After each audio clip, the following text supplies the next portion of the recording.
Good morning, everyone. George and I are here today. Look at us being here. George says, "Hi, I'm George. Hi, I'm George. I do the George dance. George dance, George dance." You're putting up with me, aren't you? I can totally tell that you are tolerating this, goofy cat. He's like, I don't know what this is all about. I'm not sure what to think about all of this. I do like scritches. I do like scritches. Okay, that's enough torture for one day.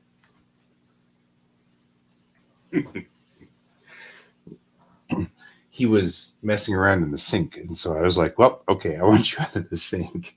And he's like, well, that backfired spectacularly. Oh man, that was funny. So that was pretty good. I was humored by that. He was like, well, what was I doing? I don't even remember. Here, George. I'm gonna play with the red dot for a second. It's the red bug. It's the red bug.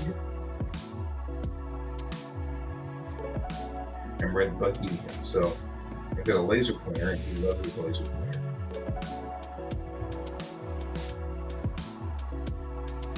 You can hear him thumping around.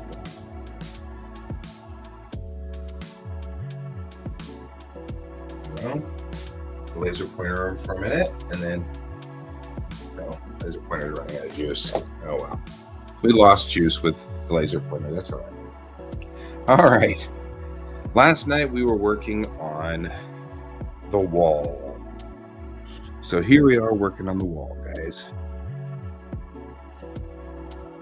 I'm using the blend tool, and I'm going up and down and then across, like so. Up and down and then across. This gives me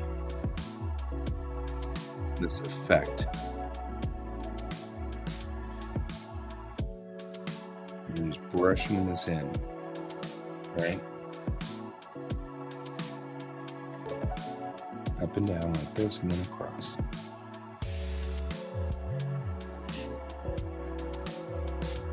The wall is a series of H1 clouds, Obi-Wan clouds, Obi-Wan Kenobi clouds that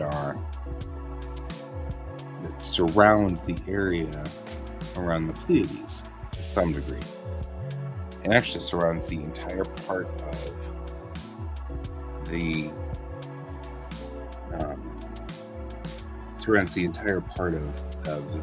of our area of space. It's a big cloud complex. In the upper left-hand corner up here, you can see Betelgeuse, right? And this right here, this star, is something I'm having a problem with. That's okay. This is Bellatrix. So on this star map, we actually have Bellatrix on the map there. This is the Hyades cluster, which was where our bad guys live. And you can kind of see them on here as well. Since the stars were generated from Celestia, this is actually what the stars would look like from Moment, which is the star that we're at, which is kind of interesting. I mean, I've got to admit, it was a pain in the butt to make it do what Brent was recommending, but he was right. It is kind of cool. So there's that. So here we are, kind of just putting in clouds. Blue indicates an oxygen cloud. So we're going to do here in a minute is put in the hydrogen clouds. And that's in this layer.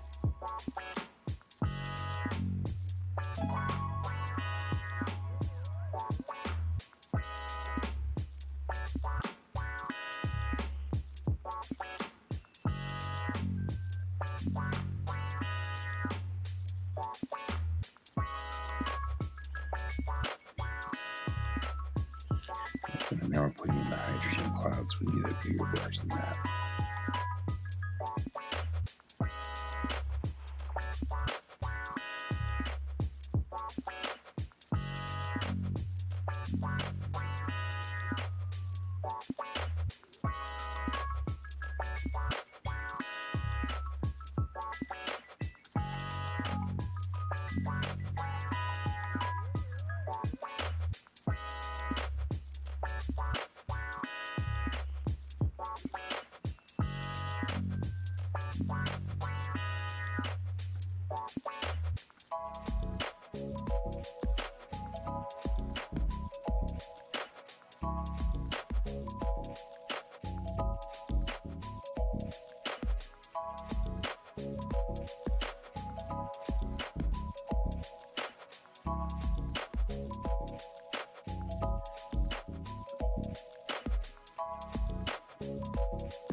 these hydrogen clusters. And I'm just brushing them in.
Now, because of where moment is located, we're going to have more oxygen than hydrogen in these clouds, which is how moment got to be an oxygen-rich planet, because it's getting oxygen raining down effectively from the nebula, because it doesn't have plant life. We got oxygen from our plants, but moment got its oxygen from the nebula, from the OB cluster around it.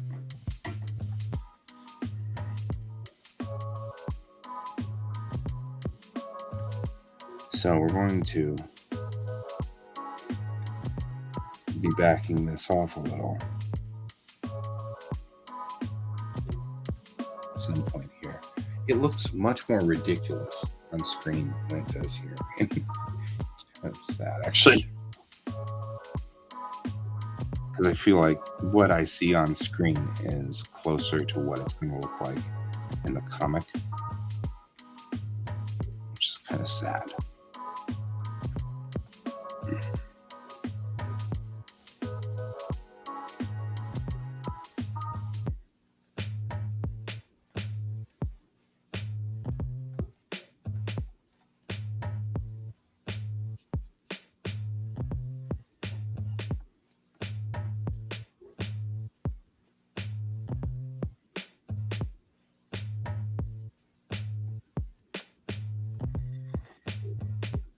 There we go.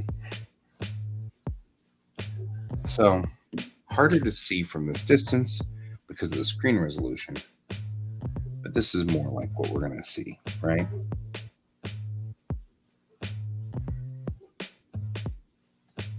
Kind of don't like that at all.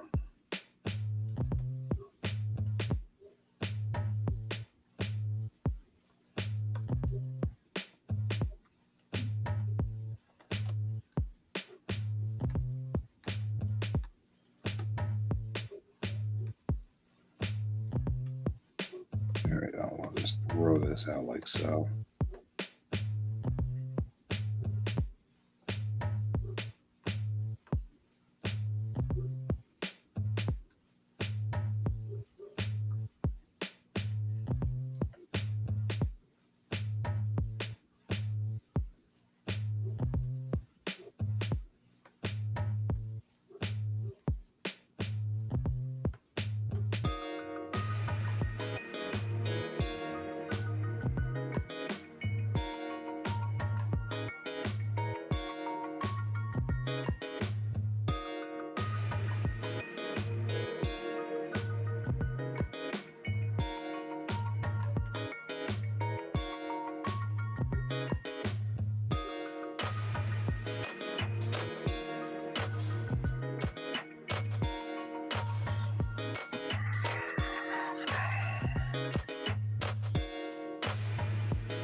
There we go.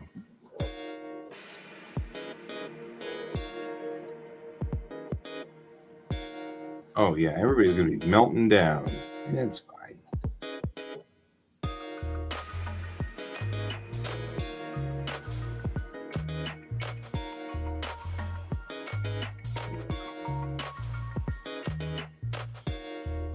So what we're doing here is we're making the wall.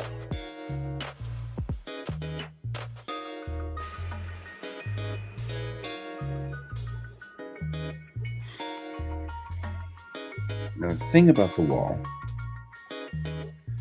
is that it is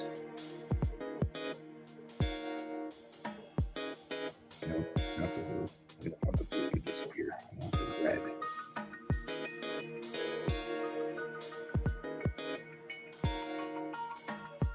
Just subtleize the red just a little bit.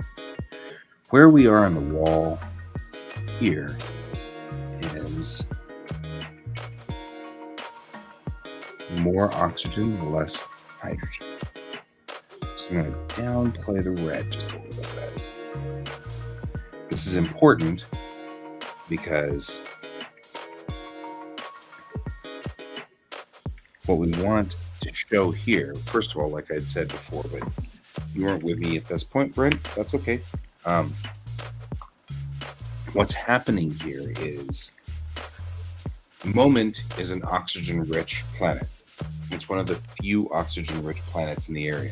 Oxygen, nitrogen is not actually a very easy combination to come by in nature.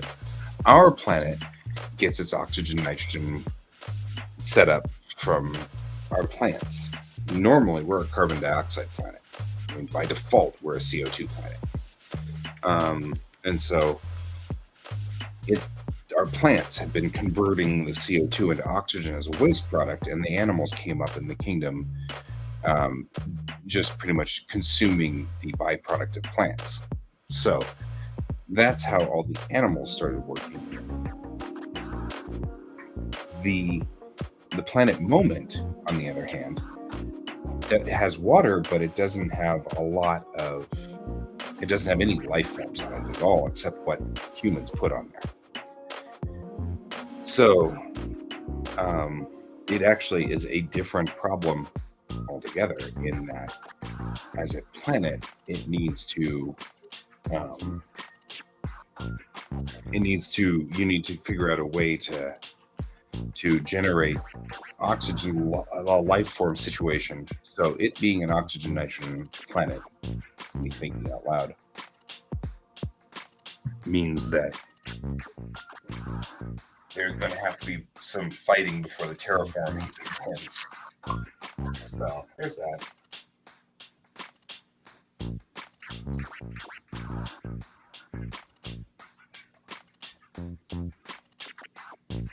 You do what you need to, my friend. You do what you need to.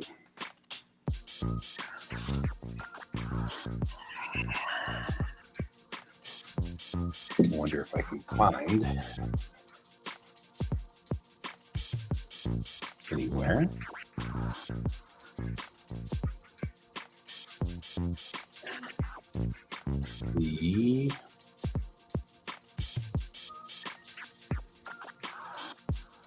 the texture maps, templates.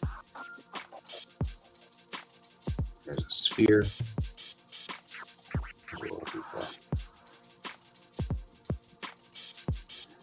There's our sphere. Okay. Because what we're going to also do while we're at it is I did a picture of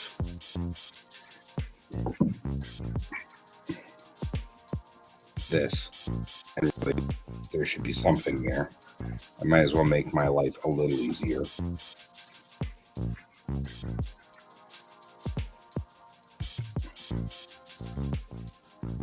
That's perfect.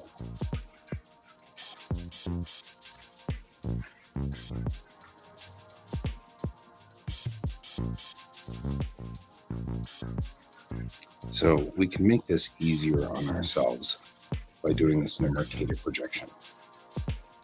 but I need to figure out what what am I doing? I've gotten myself completely confused.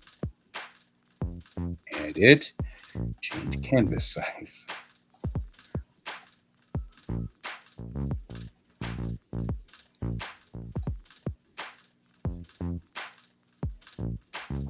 It's gonna hate this. They hate this.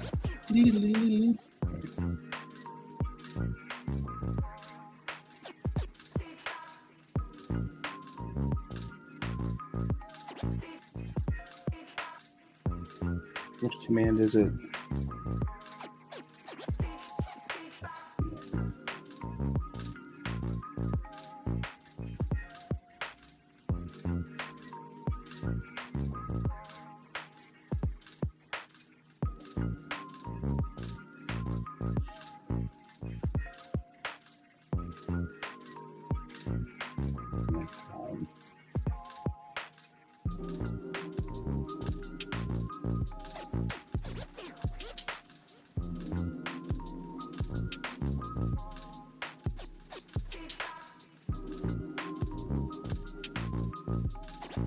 Nice.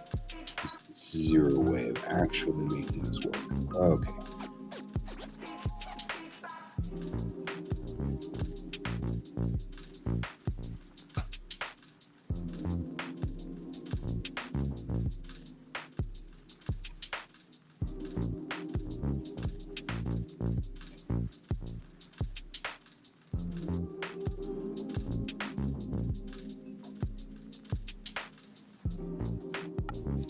Now let's try to think hard.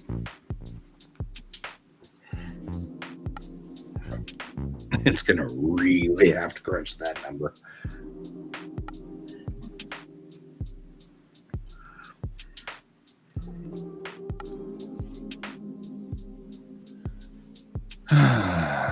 So we're waiting now for Clip Studio Paint to completely freak out.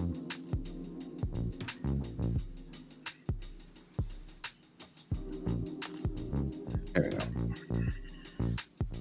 Now what we've made now is a Mercator projection for the planet. So let's just add a layer. Well, I don't know, go white with it.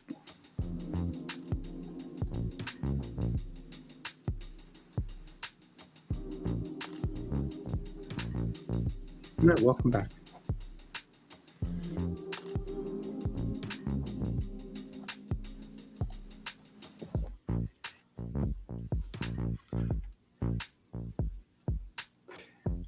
I feel like this is going to be fun because even at 12, look at that. That's huge. Okay. I'm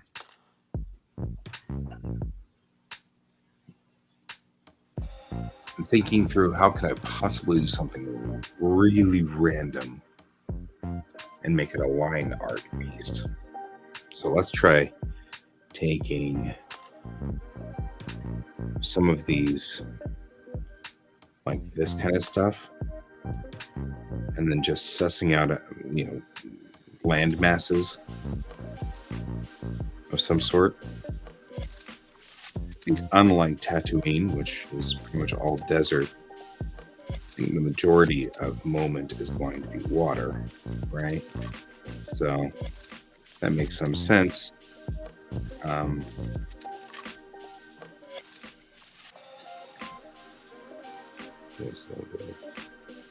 Let me see density. It's got pretty good density. Let's see what happens when. Yeah, no. Yeah. Where's the one that does? Like the one that does like super dots or something like that. Like this guy, and he does some gray in there, but that would be interestingly land massy. We're gonna do kind of this kind of thing. We get sort of land masses of some sort kind of going for us. That looks more like bees. Let's not do that one. That one might be better. Okay, kind of do that. Oh, there we go. That's kind of, I think this is more what I'm looking for. Come around for the big massive land masses, right? Just kind of design big, massive land masses here.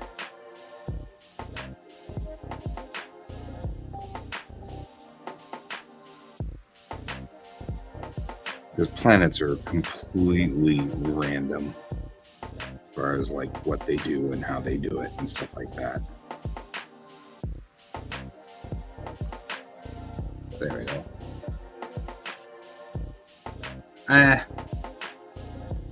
I do too. I have map generating software all over the place, but I'm after a specific look, and it's really hard to get. So I'm kind of doing kind of this thing on my own here, kind of, because I'm not getting, like, what I don't get is like I'm not getting kind of the. I'll show you what I'm after here in a second. Right, I'll show you exactly what we're trying to do.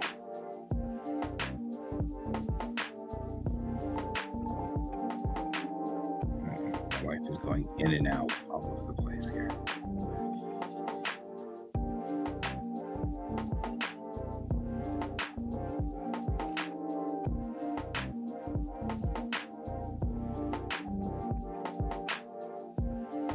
So what I'm going to be after here is I'm looking for a black and white render, because we're doing this like it's a comic book, right?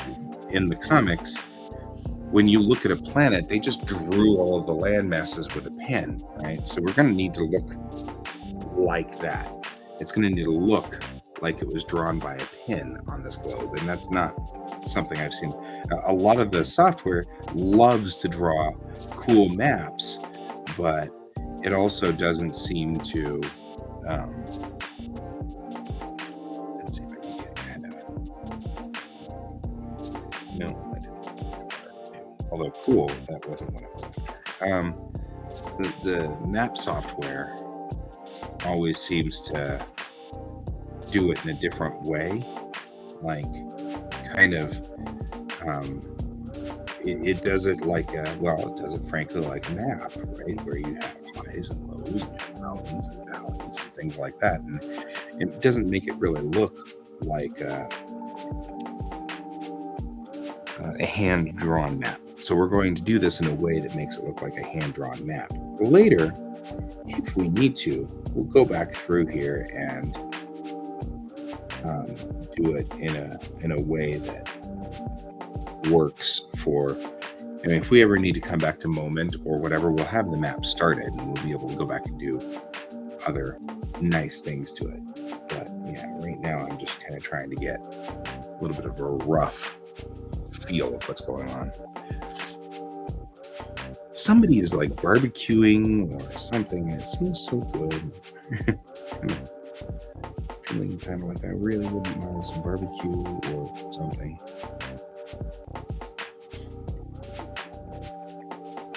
Like these islands out here. No, it's too much. No, it is too much. Brush size needs to be smaller. There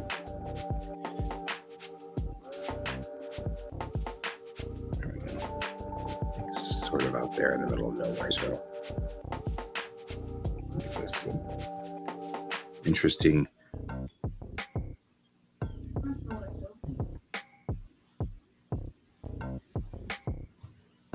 Maybe. Yeah, it's too much. Bees! We're attacked by bees!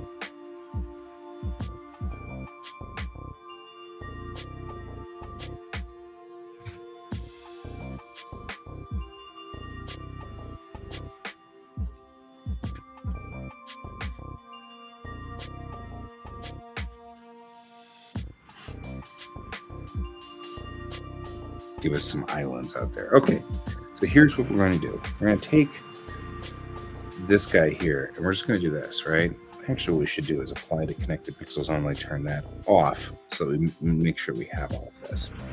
Control-Shift-I only selects the continents themselves. So if we go up a layer, like so, then we can take and do the outline selection function here. We're only going to draw on the border. Maybe 4 pixels, so that sounds good. This is going to be maddening for, and then what we get is sort of this effect, right? Right? Some sort of a geopolitical map of some sort, which shows land masses and bees. Lots and lots of bees.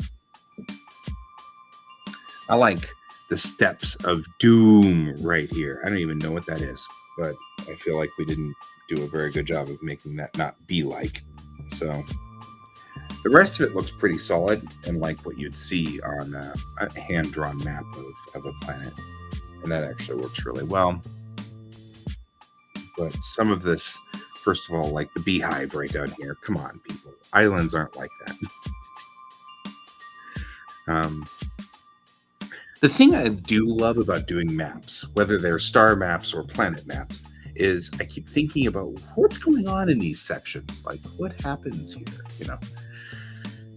So I'm going to undo the bees here, because as funny as that was, I think actually the bees are a mess, and I think I want to kind of unbee it. So be it. So unbee it. Right? So let's go ahead and do that. Let's pull this back a little here. Let's get the bees out of here. We'll go in with a hard brush and just kind of rough that up right along here so it's not so square.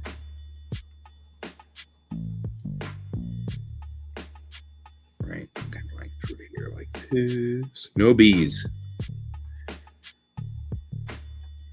We'll come back in with another brush in a second, but I want to get all the square out of this because it looks so weird. It looks so clearly artificial. So we are going to come back through and just clip some of this here just so that it's not quite so artificial looking. Right through here, this part right here. It's a little weird and artificial. Now this turned out fine. Even kind of in this area down here turned out okay.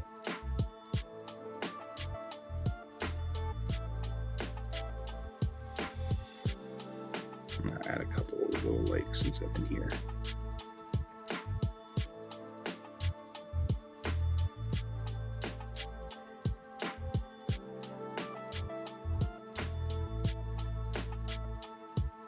We should add a crater, like it got hit, you know, sort of thing. The planet's taken on the chin a lot. And so, like, there's a crater in the lake. Yeah, Pangaea always bothers me. And I have always sort of had a slight hatred for Pangaea. And I'll tell you why. Planets don't... No, Hawaii in the corner.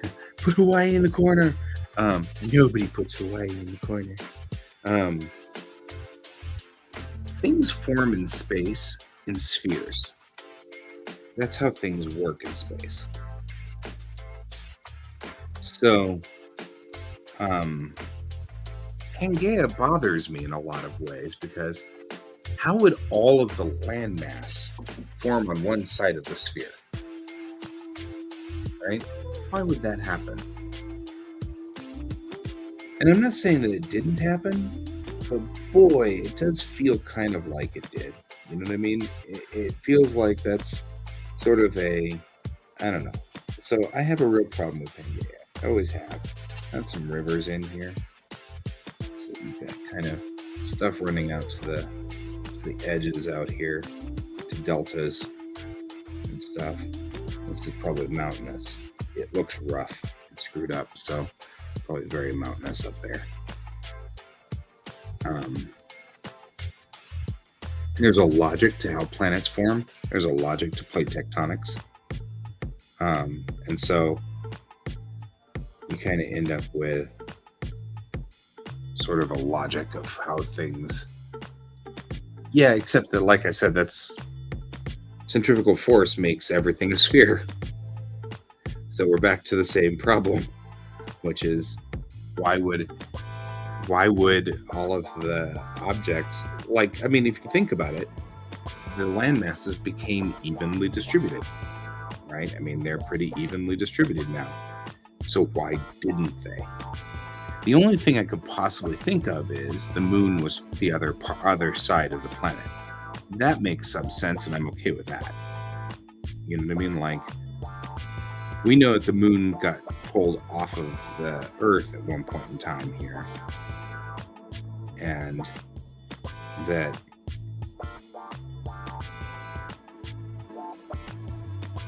I don't know. It feels kind of like that science is based solely on the concept and idea that the land masses look like they all fit together like a puzzle. So obviously they were, and it's like, how'd you get there? You know.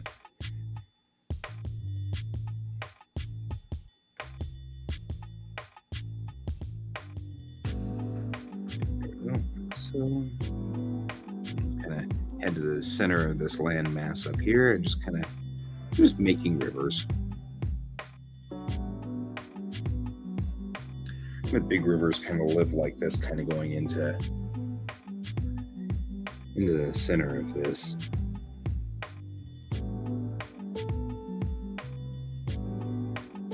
Coming out of this lake, goes out into the ocean over there. I'm just kind of adding little rivers because rivers are cool, right? I'm especially proud of my isthmuses. Okay, if you know what quote I'm quoting from and the character, put it in the chat. Fjords. I love my fjords. They are particularly good fjords.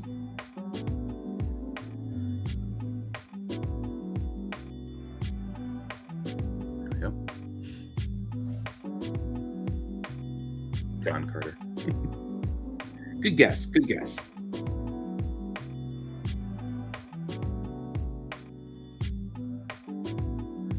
Depending, there's always exceptions to gravity.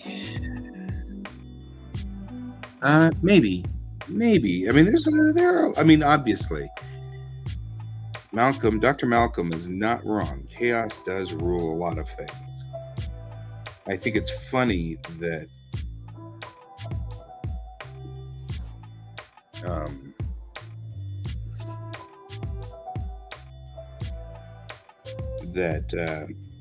it's clear that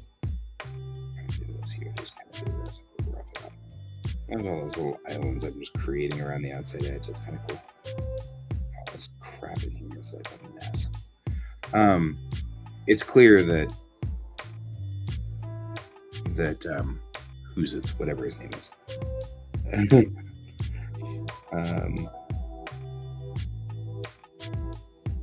Good heavens, I'm having Michael Crichton. Michael Crichton clearly was sitting down with an astrophysicist, and they were talking about chaos theory. By the way, the answer is Slarty Bartfast from Hitchhikers. That was Slarty Bartfast, who was proud of himself for his fjords. Very proud of his fjords. Because, of course, he was building Earth 2.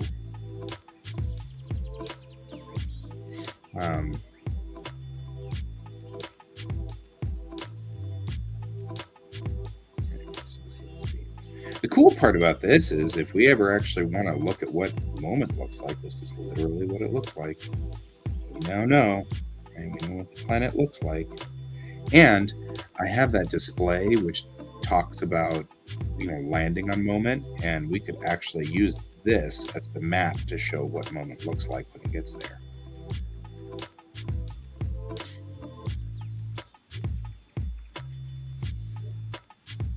Because this is one of the few planets that's going to look just like sort of like a weird Earth. Right? So we might as well really.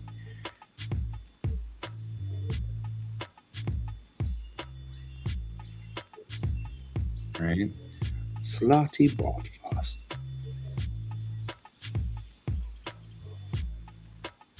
You got a couple land masses in here. I really wish somebody, whoever it is, cooking hot dogs or hamburgers, and it smells so good. Now I'm hungry. super mean. Whatever it is being so super mean. Some of us are on a diet.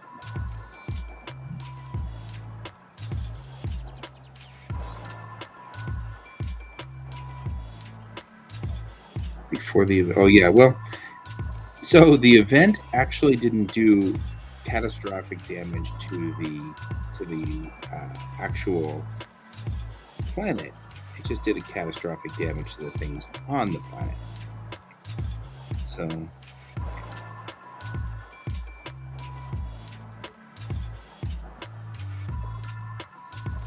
there's actually some leftover cooking from the party on the weekend that I'm actually going to dig into as soon as I am done with this show, which is great. There's some leftover hamburgers, and there's a big delta and stuff. So do that.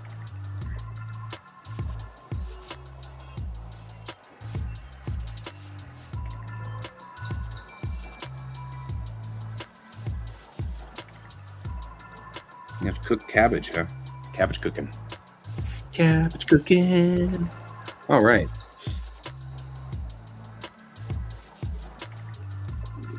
I'm just roughing up this edge here.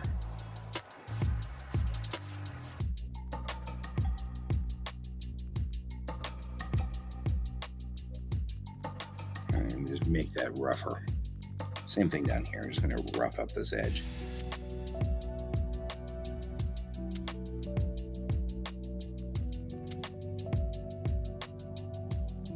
Because you have to remember that all of this is going to be squished into a very small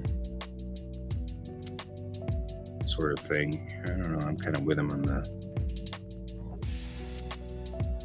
So the event that happened on Moment didn't actually do high level problems to it or damage to the planet. Not from orbit. You won't be able to see from orbit.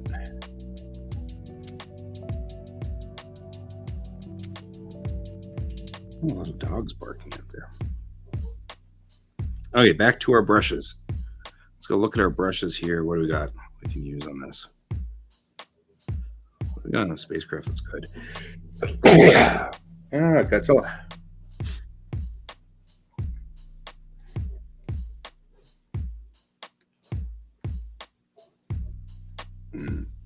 Maybe.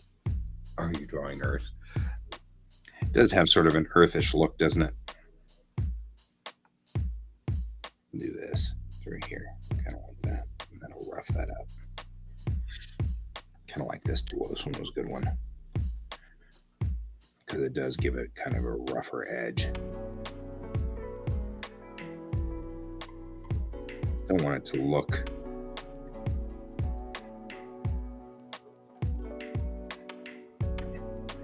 so. Like I said, there's a logic usually to the way that tectonics works, right? So everything sort of has a logic that works. If it's a rough rock, it's going to look kind of like this, right? They have sort of a rough edge.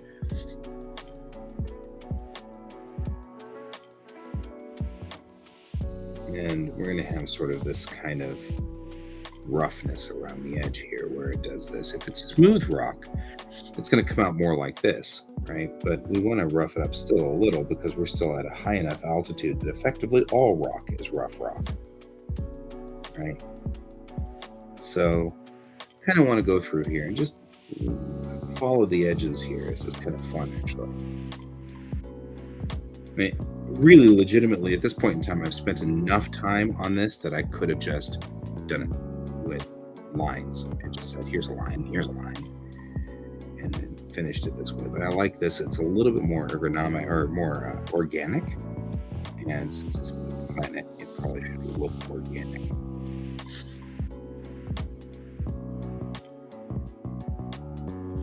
You know, kind of thinking about how the nature of the beast is. But of course, now I'm thinking about this entire zone is going to be squished to about this big. So, I mean, I'm putting so much detail into Antarctica here effectively. All of this is at the pole, so we don't want to put too much into here, because if we do, it's going to be all squished and it'll look very different up at the top. All right, so whatever we do up here, we really want to think about. We want to think about Greenland. So there's a thing about the problem with Mercator projection, which is this. This is a Mercator projection, is that it ends up distorting aspects of the map. Obviously, we've heard this before. We've heard about how Mercator projection sort of messes up with, the way Greenland looks. Greenland looks massive. Russia looks huge. And to be fair, Russia is huge, but not as huge as it looks on the map.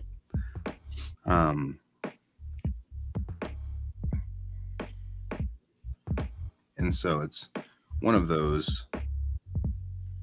See, no love for this little isle out here. I love these guys out here. These guys are cool. So it's, it's kind of one of those things where it's like, well, I mean, Russia is huge. Okay, now kind of running in circles while I try to figure this out. Over here on this end. I'm just kind of doing that. Right? Ocean currents, wind eddies, and all kinds of stuff. All right. And what's going to happen here is we're going to do that same thing we just did before. Make sure that select connected is off.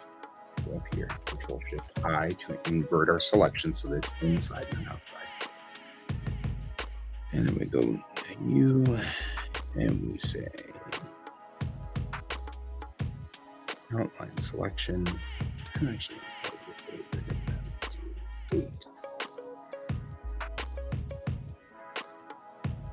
There we go. We still have a chain of islands out here, but it'll be fine. Right? Now we can select it. Right. And the thing is, this is going to get squished. So that's not as big of a continent as it looks. So let's do this and let's just test it to get an idea of what it looks like. So we'll save as. We'll say the artist. No. Oops, the wrong one. Electric's Rising. And they have maps. And we will say moment. Base.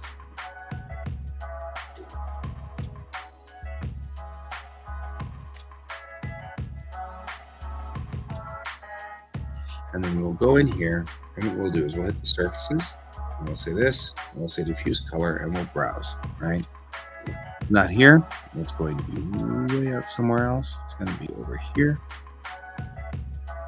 Electric's Rising. Design apps. And one of these is going to be movement. Right? There we go. And this is what I was kind of wondering about. How does it look? Right? How do these dots look? They don't look bad. Turn off the specular color. And we'll make the diffuse color bright. Then we'll take this one. We'll take that base. And then we'll bring this to a nice solid. Say there. Right? And now what we've got is we've got the ability to actually look at planet and rotate it. Well, that kind of looks like we're traveling along, doesn't it now? Find a good place that looks pretty nice, particularly interesting, like here, right? And then decide whether we made that too thick. We may have made that too thick. That's what I was actually kind of wondering about. So we have still the ability to go back 2 steps. So we're going to undo, undo, undo. And then we're going to do this again, but this time we're going to do it with a smaller fill. So, because it still looks a little thick and rough there. So, if we do that, then deselect, gives us a finer look. See what I mean? It's a little finer now, so that when we have to be much closer to kind of see what's going on it, because we're going to be close. Oh no! Take someone to a doctor's appointment. Do the good work. We'll see you either tonight or tomorrow. Moment phase 2. We'll be here. Go back in here. We'll sit here and say surfaces. And we'll browse for the second one in this one. Phase 2. I see it's going to get lighter here. There we go. Right, and that's probably more what we're looking for there. So there we go. Now we know what moment looks like. For the benefit of drawing, this will be fine. Now we can just hit render, and that'll look much nicer. You can see now sort of the edge of the planet. There's some stuff. So this is that. Yes, can't go into the comic right now because we can't have all of these things up running at the same time. So there's that. But one of the things before we clear the map, whoa, that's the wrong one. Before we clear the map, one of the things I do want to do is hit perspective view, click that, and hit that, and just take a look at what moment looks like in a globe form. Because like I was saying, we got to kind of be cognizant and aware that this entire landmass under here is squished, right? But I'm not opposed to the way it looks. There's not a lot going on up the top pole. That makes some sense. Maybe it doesn't have a very cold centric thing. It looks like a pretty reasonable planet. For the most part, it looks fine. So I like the fact that the QuaCk is massive, huge ship of doom. That's using forced perspective. That's what that's called.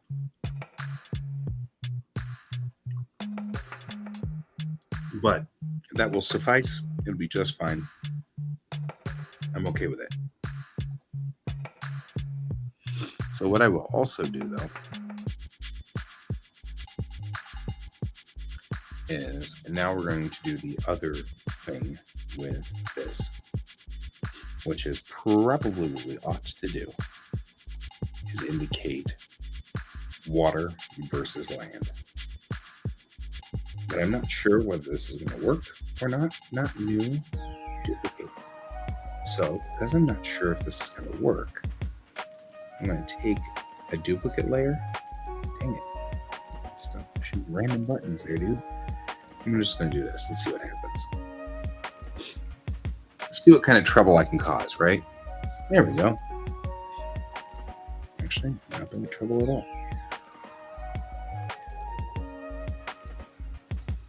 These are big freaking rivers.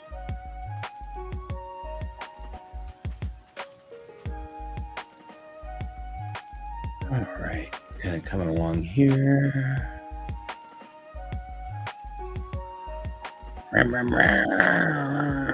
Gosh, I'm so over people yard working. Only because it makes my nose run and all kinds of stuff. So Moment clearly has been pummeled by meteors, because these became little lakes all over the place. I wonder if anybody gets this. Like, from the ground, do you see and understand that it's a huge crater? I mean, I know that they do, because everybody came from orbit, right? So everybody's going to get that it's a huge crater. The question really is, can you see it clearly from the ground? Does it look like a huge crater? That'd be kind of fascinating. Because I know we have craters here, but this is the size of the Gulf of Mexico. I mean, which, by the way, is a huge crater. Hey, where'd the dinosaurs go? Yeah, look at the Gulf of Mexico. Oh, right. I told that to my stepmom. And she's like, I've lived here all of my life and I never noticed. Completely blew her mind with that one.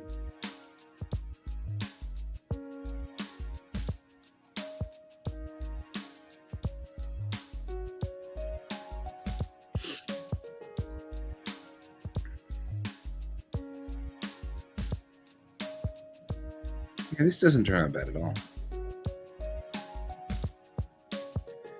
And what I can do once I've done this is clouds.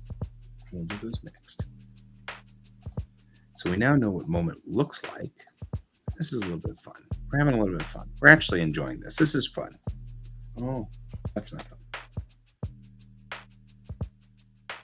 So don't worry. I'm actually enjoying this. This is fun.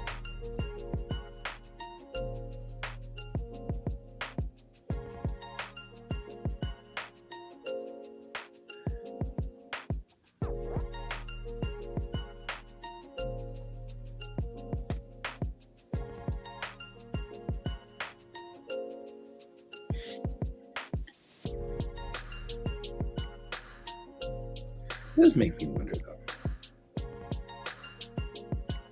So there's wind erosion on this planet. There will be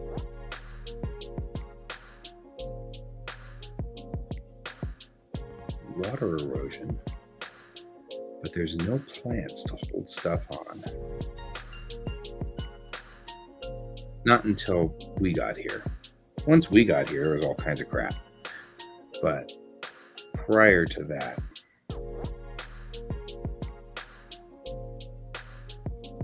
there wouldn't be. And since it's hard to live on, or hard to live near, it's on the other side of the wall, it's not going to have a lot of industrialization.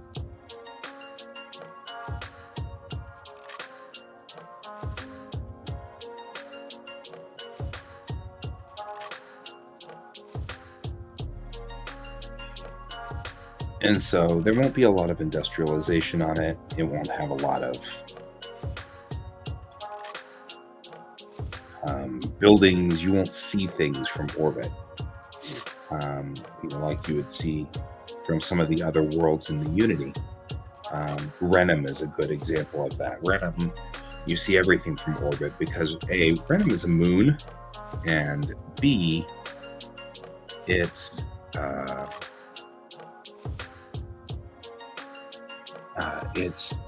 industrialized. So there's going to be domes. You'll see huge domes, massive city domes that are in there.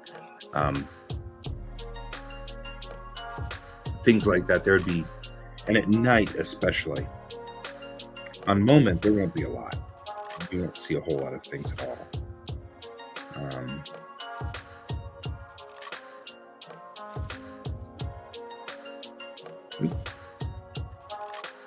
The truth is, thinking about this, it's more common for there to be life like the Jacine than there would be for humans. Because the Jacine, the kind of creature that lives in the hydrogen gas clouds of a gas giant. So you'd see more of that style of life form than you would of humans, which is not that common. It's harder for our life to evolve, mostly because our planet type is not as common.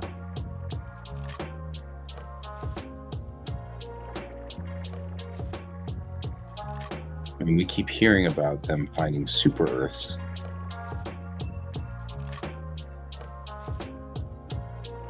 And the thing about super Earths is that they are, there's a lot of squealing going on outside. I'm very distracted today because of outside. Outside's distracting me. The super Earths are generally speaking, they are much more of a. Nobody knows for sure whether they have Earth qualities. They're just saying that they're rocky core planets, which makes them like Earth. But what's on the planet is unknown. So even though people are misnomering them by saying they're super Earths, that doesn't necessarily mean they are Earth.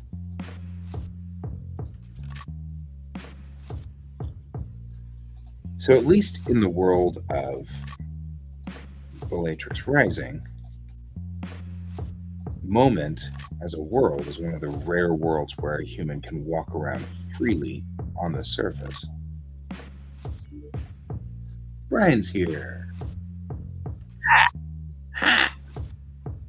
We're making planets. You're not. No, you're right. I am not. Are you pushing the button and because I'm not getting, like, I can't do, I don't know what the problem is. When Brian attacks, next time on Fox.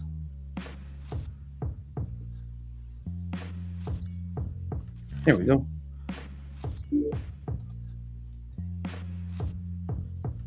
That's me sharing my screen. Yep, I know. We have to do the thing. There we go. The thing is done. The thing.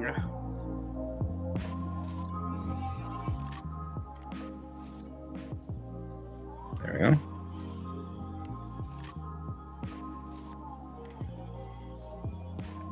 Somebody's out there with a saw and it's driving me crazy.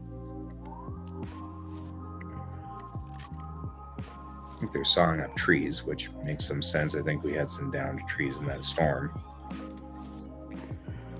So, but it's like, oh, I'm so distracted by that. The sound of sawing. Right? It's so distracting me. I'm so distracted. It's horrible. All right. This is Moment, the planet that we are dealing with in this story.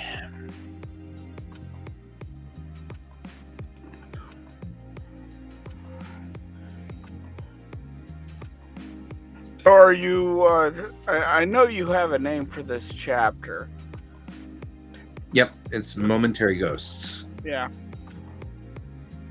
Of course, you could also have done a moment's notice. A moment's notice would be cool. Oh, man, that's a good one, too. I like that. Moment's notice. Oh, man, I'm writing that down. I'm not opposed to 11th hour changes to the story. Crap, I'm writing that down now. Notice is good. Momentary Ghosts, we'll have to think about it. Moment's notice.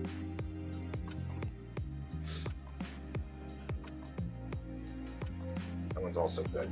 I like that. You're like, damn, that's good. Okay. That isn't what I grabbed.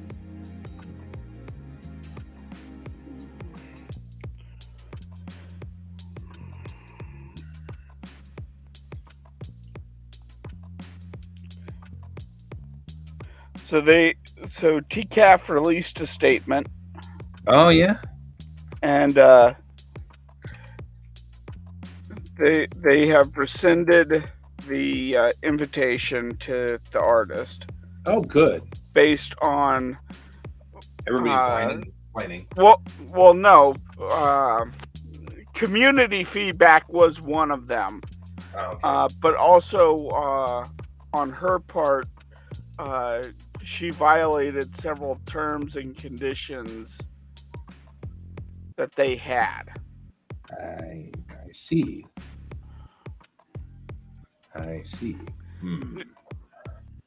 You know, based on her interactions on Twitter, it's like, we don't want this person there. And then they left in one thing that is really telling. And it was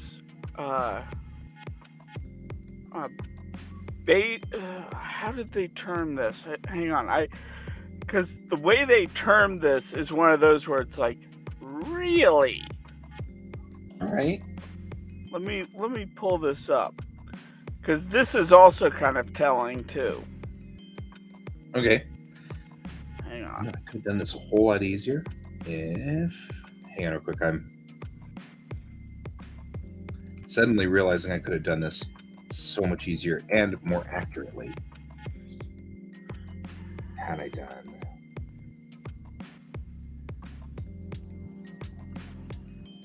You find what you're looking for, because I'm still listening. I found it.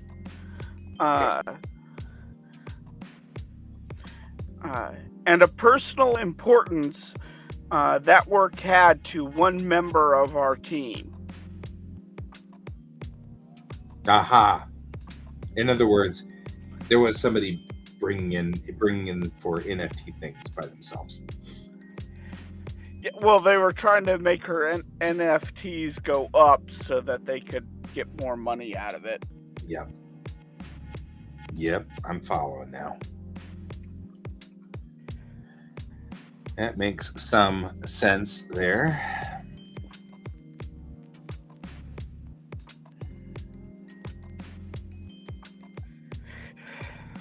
That's funny. Why you do this? Why you do this? Why you do this to me? There we go. See, that's much better. Should have done this in the first place, because now I can do whatever color I want for the oceans and make the oceans darker if I want, like so, and make the land masses lighter if I want. All of these things are now plausible, and it's much easier to deal with. I don't know why I didn't do this before, because I hate myself. I hate making things easy. That's what it is.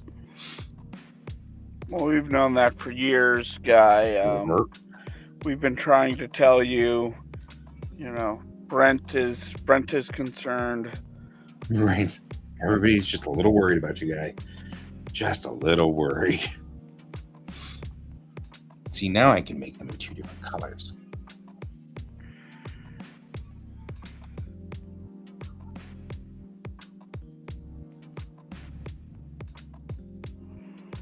Bring this up a little.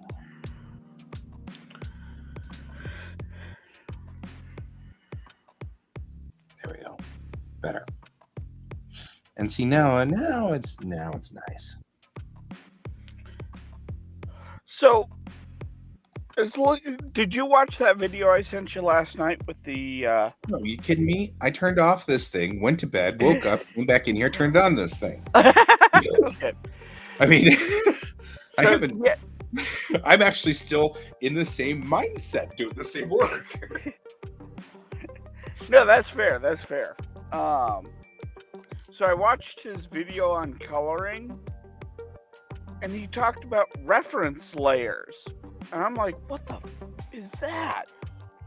So, over in the layer palette, on the side, see the little lighthouse? Up here so in the... a reference layer. So what that is if you, let's say you have inks, or several inks, you can drop it into a folder. You can keep it out, however you do it. But you can click set this as a reference layer, and it'll bring the little lighthouse thing here. And then if you grab like the fill tool, where is it? When you do references down here, you can actually hit the reference layer as the little lighthouse icon instead of all layers. And so when you bring up a blank, you could just go, and I'm just using this, and I'm going to take that color and just drop it there. And it'll automatically fill in based on your reference layer. Oh, wait. Okay, I think I get that. We're going to have to bring up something else here and try that. So, let's say that you have your line work done, but you have your sketch layer still up. Mm-hmm. You can have it ignore the sketch layer and just put down color based on the ink layer. So if you have like lots of effects going on, it'll Mm-hmm. ignore all of the effects, gradient tools, everything, and just put down color based on that. Oh. So you can put down all your shading and Uh-huh. then just go in with color and go bup, bup, bup, bup, bup, bup, bup, And bup, then bup, do done. flats. Yeah, do your Yeah, flats. done. And it'll ignore the color the flats are doing and just focus on where the inks are.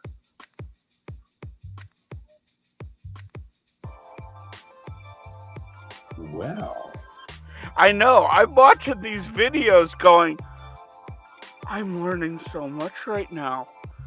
Right? I'm like, oh. Timon, you're amazing to me. Right? Like, well.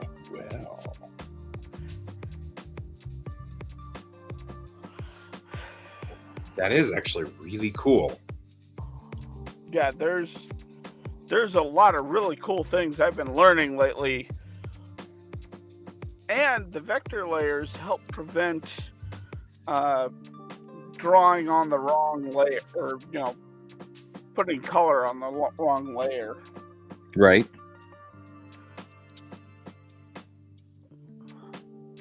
But yeah, those two videos I'm gonna have to watch multiple times to pull out all of the tricks he's using in Clip Studio. Right.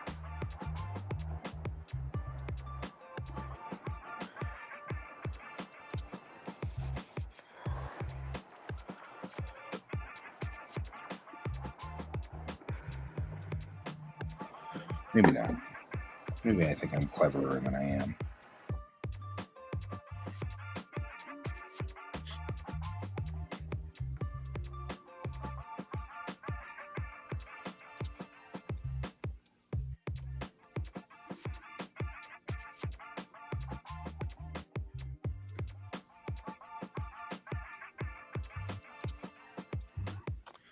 Ooh, I think that it's going to hate me for this a lot. Harry hates me.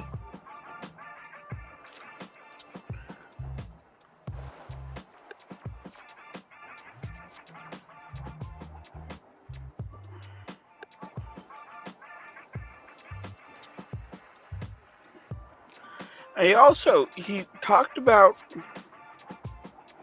so he uses color fill. So he ends up with like a bajillion layers because he uses Right. color fill. But he found, so the reason why he was doing color fill is, let's say he had multiples of the same color. Mm-hmm. He could do the color fill and just mask it so that that color would come out, so that if it played out multiple times in a panel, in a page, you could just go up there.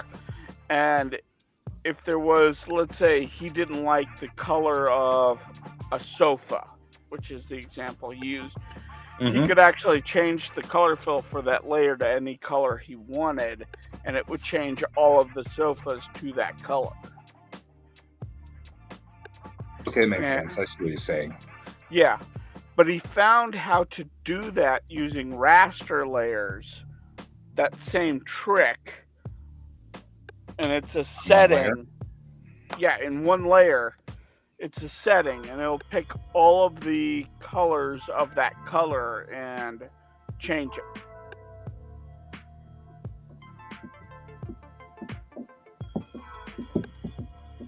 Okay. I'm trying to think of how that would be useful for me. We all know that, like, all of my characters have colored uniforms, right? The uniforms are a specific color. But that would only work if I was changing their uniform color, which I would never do once I've started this series. Right. No, but Yeah, because that having would changing like oh, we decided halfway through to change all the yellow shirts into red shirts. Ugh. but the trick that you might want to do is actually that color fill, so that you lay down one color and then you just uh, you set it so that it comes out, and you could just go click, click, click, click, click, click, click, click, click, and suddenly all the uniforms of that color are one layer. Yeah. Well, that would make And sense. that would speed up your process a lot. I mean, really, honestly, I've gotten very elegant at my process. The only reason I'm not doing color right now is because it's expensive. Yeah, That's the same reason I am. Yeah, we're not doing color because it's expensive, but there's no reason not to do color for, say, the Webtoons version.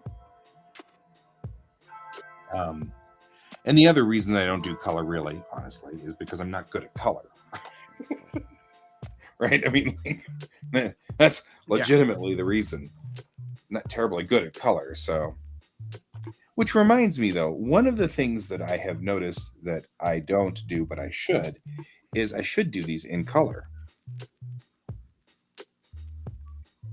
Yeah, you should. Because then I can just black and white the thing,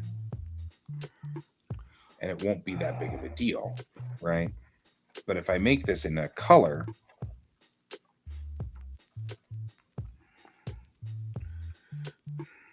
then I can black and white it in a Clip Studio, but the map should be in color. Now that I think about it, the map should be in color. Not like Moments Exciting in color. I mean, it's just a brown dirt ball with water on it. So, and there's that. It's mud.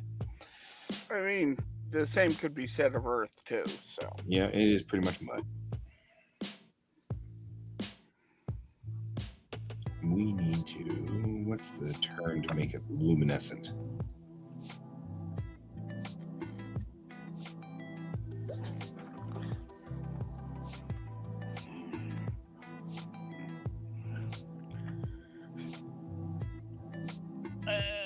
it's way Now I over there. color my and it requires comics and me- Clip Studio paint.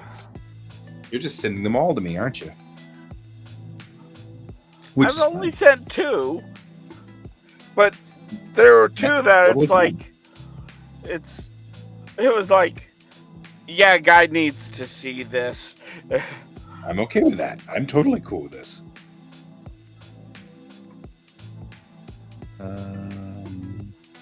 Oh, I see how it works here, because it's got refer to multiple layers right here. Choose whether to refer to the layers other than the active layer. That's cool.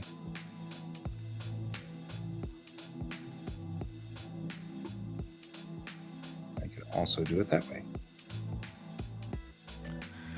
Okay, we're also going to do, now that we've done this, I'm actually kind of having fun now. I'm like, this is kind of cool. I'm going to take a dark brown. We'll come in here with some of these wild brushes that I've got, because I've got some wild brushes. Oh, this is clouds. Ish.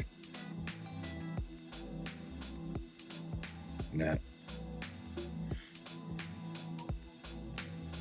Nah.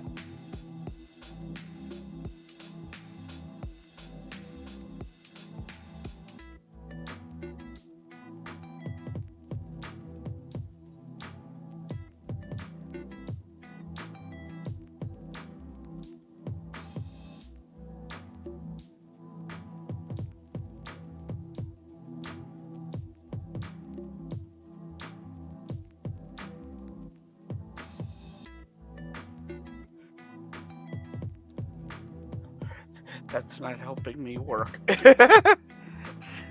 What? I was looking up Wally Wood's 22 panels that always works. I love those.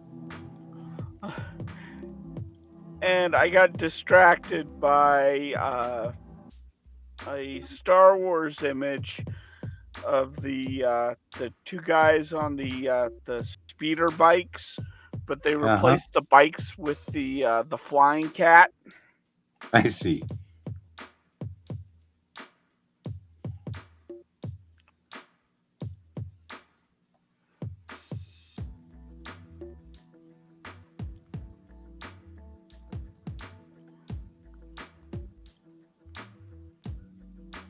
And the question is, how good does this look when we're close? Oh, not bad. Especially if I were to take it and do multiply or linear burn or screen or I don't know some other function here. Add. Ooh, add. So it's subtle and not dramatic. Like super high ones out here.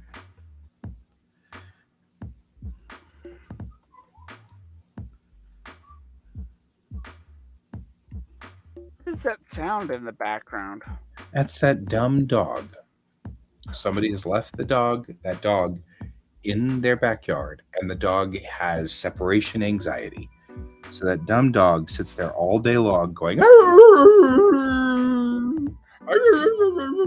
all day and drives me absolutely bonkers every time. And you can hear it on my microphone, and that annoys me. You know what I mean? It's aggravating.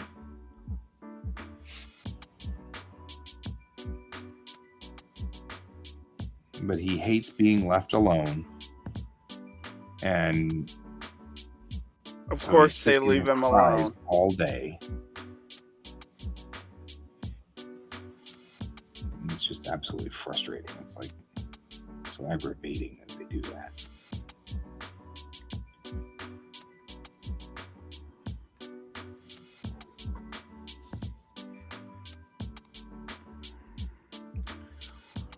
So you're like, what is that sound? I'm like, great. So it's back on the microphone again.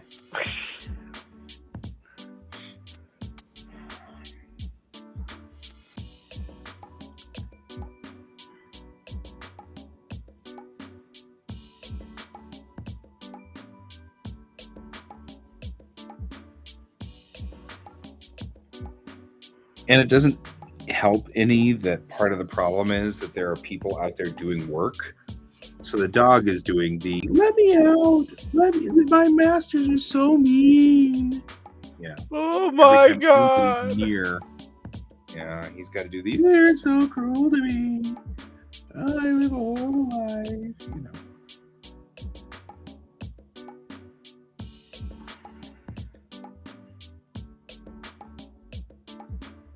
Just aggravating. It just aggravates me every time. I'm like, Arr. And of course, their argument, I don't mind. I don't blame them. Their argument is, we can't go anywhere without our dog barking, and so, what are we supposed to do? And I'm like, take your dog to training? I don't know. Like, come up with a better plan that doesn't involve leaving your dog outside? I don't know.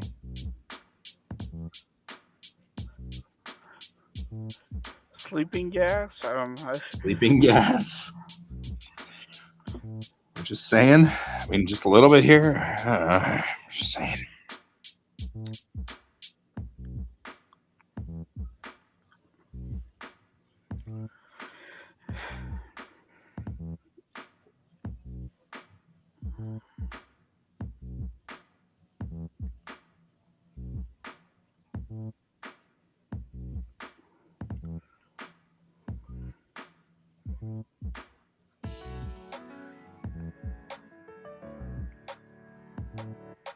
Oh, this has added an interesting effect.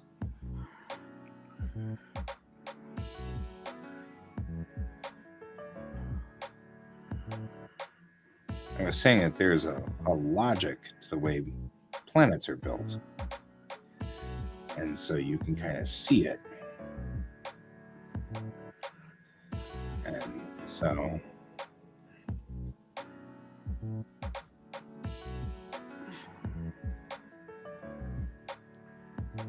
kind of follow the ridges of how planets, how plate tectonics collide. You can kind of make sort of a logical design that looks similar to.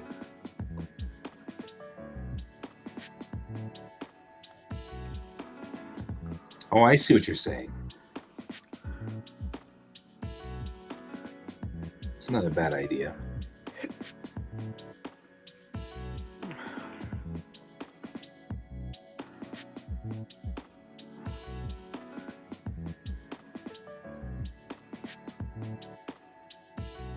Oh, I made it red.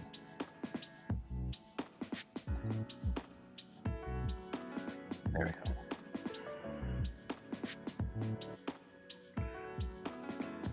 we go.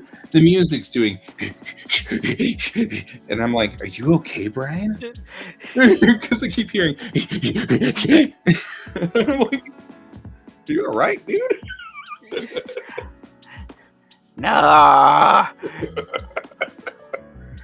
It's this panel. It just your phone. The panel's killing me. coming up.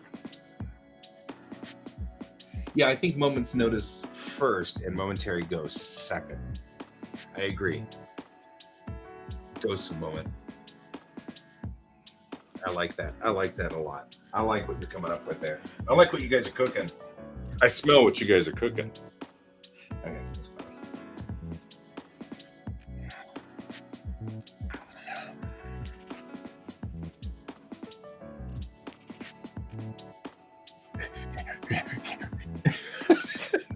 Like the music keeps going. Like, God, hope you're all right over there. Hope you're not dying.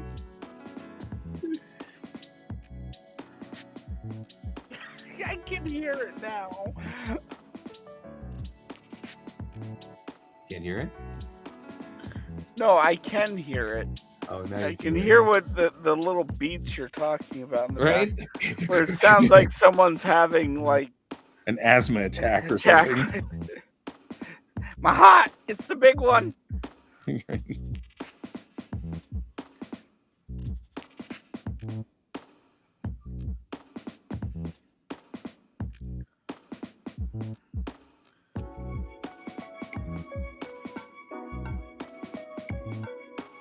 I'm just adding in some chaos. This looks kind of cool, actually. I'm enjoying this way too much.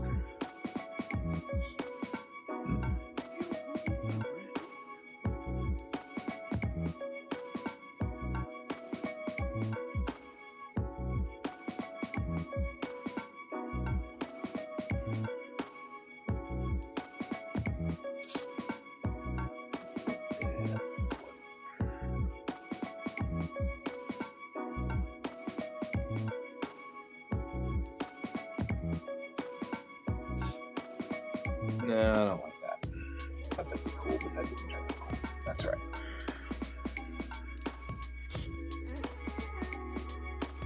I actually think in this instance, because it's water, it's going to be better to just do it like this and just have it be slightly darker out in the ocean as you get further out to the depths.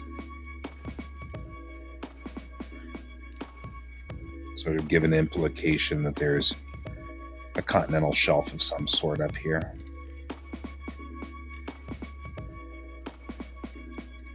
We don't need to be strong about it or anything like that. We just need to give an indication of depth out here. Imagine being like a submariner trolling the waters around like some alien world like moment where it's just like weirdly, you know, it's like you just kind of like, well, there's nothing out here. Although that could be another interesting story at some point. You know, this is why I'm like, I love doing the maps because I think of things. Like I start thinking about this and that could be like a story right there where they're out in the ocean and there's nothing out here because Moment is a dead planet. There's nothing on the planet except this one thing. Right? And that's like the whole story. And you're like, dun, dun, dun. alien life hate it. Right? All of a sudden, you've got a story, and now we've got another episode of Electrics Rising right there. You know, like it. That's. I know that, you know, like I said, I know people make fun of me for making the maps, but on the flip side, sometimes I'm like, oh, that's a story. That's something I want to kind of know about. What happened to that life form that they found here on this planet that's supposedly dead? You know?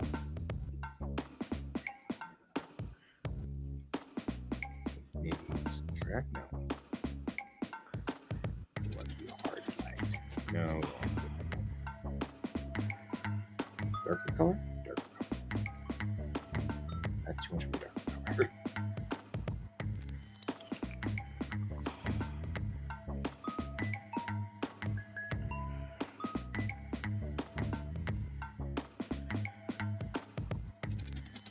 Just a little. Let's just give it some variation so it doesn't feel so artificial. Let's give it a little bit of kind of wiggly stuff going on here. Makes it look kind of like there's stuff going on here and stuff and stuff and stuff and stuff.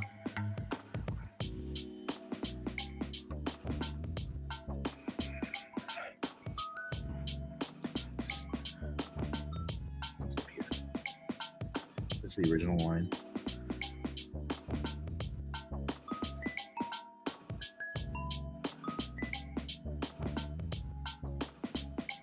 Yes, no, maybe so. That's so complicated, I can't tell now. Yeah.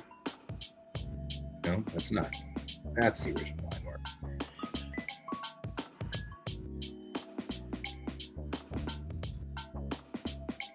This is just clouds. Do those next.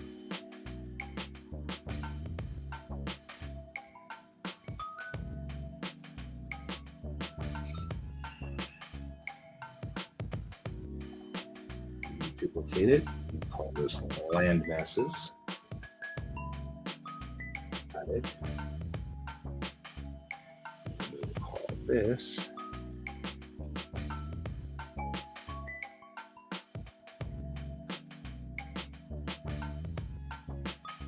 off, and we'll control shift.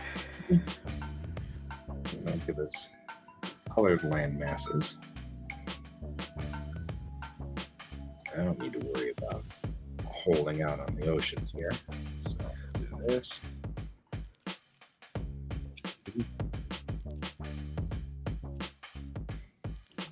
Because the oceans are not complicated.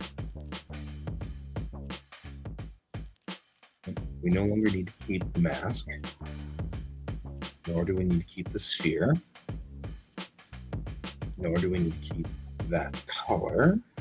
Okay, so we got the original land masses, the land masses, they're colored, and now we'll do a cloud layer. There we go.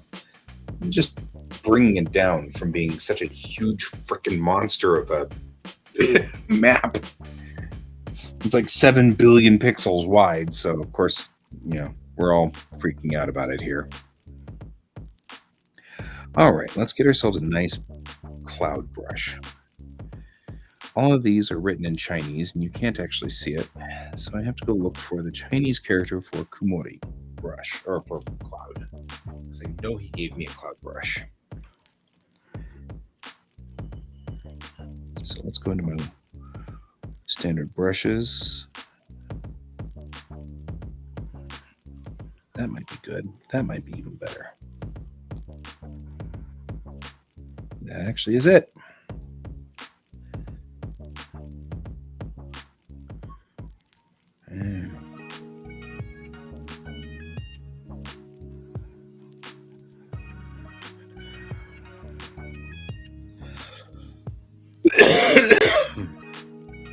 Boy, this version has a little something going on in it.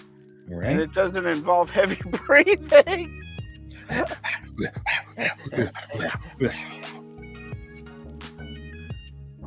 Way too much fun with that. I'm just saying.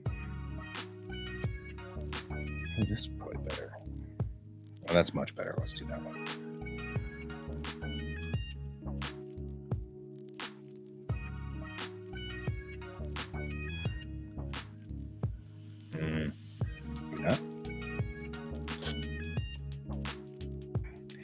This is one of those things we can always do with our. So I see water. That one's good. This is one of those things I can do with people who are part of the like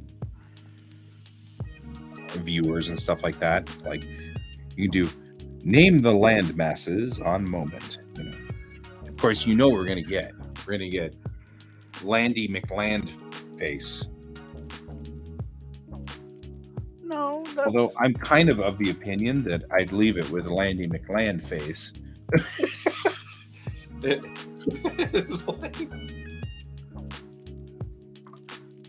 no, because there are also, if you look at this group, you'd get Landy McLand face for one, but then you'd also get Cottons McDrift for another. Right? Continent McDrift. Stars. Blah, stars. Yeah. Continent's McDrift face. Marine Corps Island. There you go. This makes clouds, quite literally. Look at that. Those are literal clouds. Like, that's what it's making. Kind of cool, actually. Looks like islands. And that's what it says. It says Ocean Islands.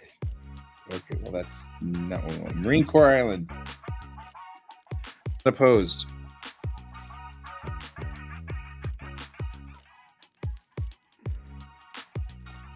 Those make mountains. Okay, mountains. This is like map things. What are you doing, Wop?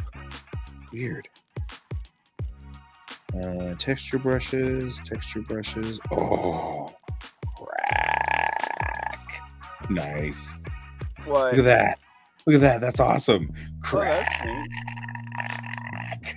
It'd be great for an ocean or like an ice planet. Yeah, like an ice planet. That's Chesty Pullers. City. God. Chesty Pullers.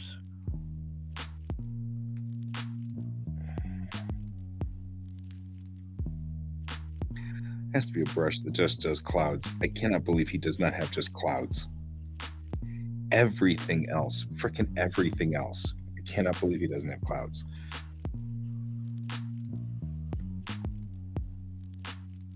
Brush snow, brush rain. A whole bunch of floofy brushes.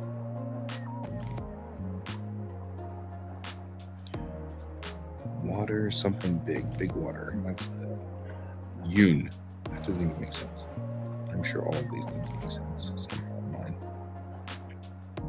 If you become a patron of WLOP, WLOP, then he gives you, or she gives you, I don't know whether it's a he or a she, they give you the brushes pack, all of the brushes they use for everything, which is great. But there's literally like 1,000 of them. It's Chicken McMountain. Chicken McMountains. Chicken McMountains.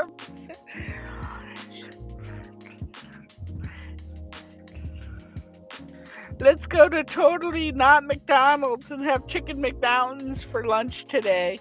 Right?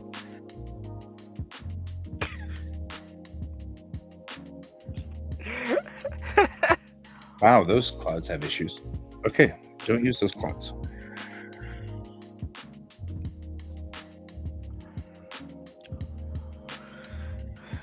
Chicken McMountains. We're having way too much fun with this.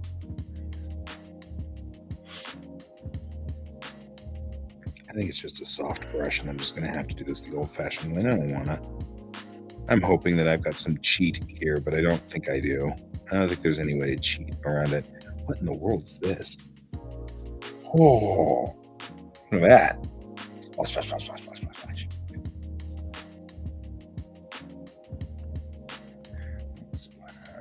Undo.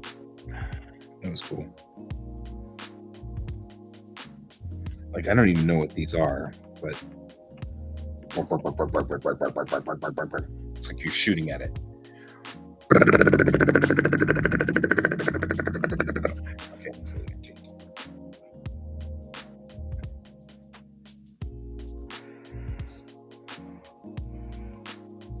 Yes, actually, strangely enough, I know who Chesty Puller is, oddly. I wouldn't make that necessarily a guess that I would do more often, though. I wouldn't make that assumption on anything else. Oh, this one does it with lots of little guys, too. That's kind of fun.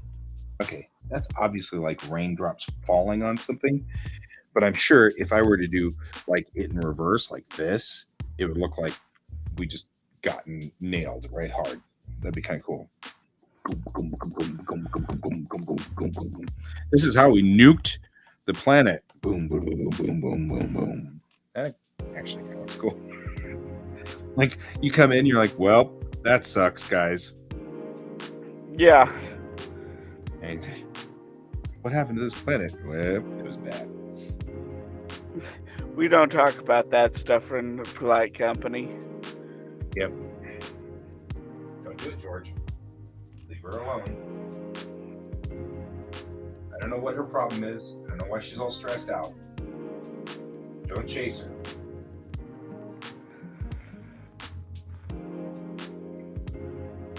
Womp, womp, womp, womp. There we go. Okay, well, that's fair. I don't know, you can't see her, but Dove, my other cat, has actually like decided to mount herself on top of the chair back here, which is weird. Usually, in the normal operation of a day, Dove doesn't come out because George chases her all over the place. So having Dove out here is actually kind of cool. It's quite a turn of events, but George wants to chase her. I'm ready, right? You know, I'm armed. Yeah. I'm armed for George.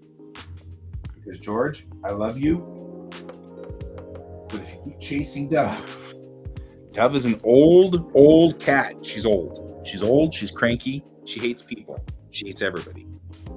Dove is the personal embodiment of my Gunny.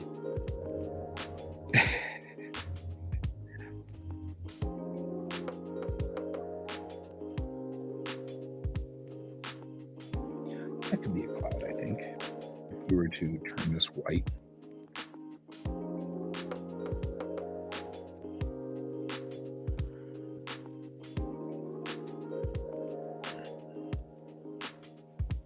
No, that's not going to work.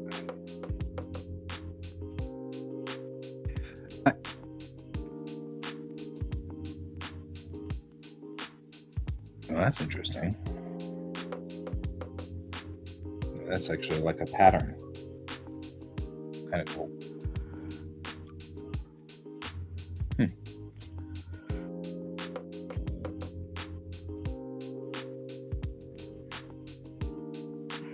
Somebody's walking along this planet. So they traveled down here, and then they came to the peninsula. This is funnier than it needs to be. I am a space cadet today. I'm not doing good. I have been here 40 minutes, and I've done one panel. Right? So I'm right there with We're you. not doing so hot today. This is not one of our hotter days. It's all right. Can't be. Oh man, look at that! I splattered all over everything. Aww, I leaked all over it. It's milk. It's milk, guys, because this is PG-13. It's always milk. Of course, we could do this. It's PG-13, so this is totally legal.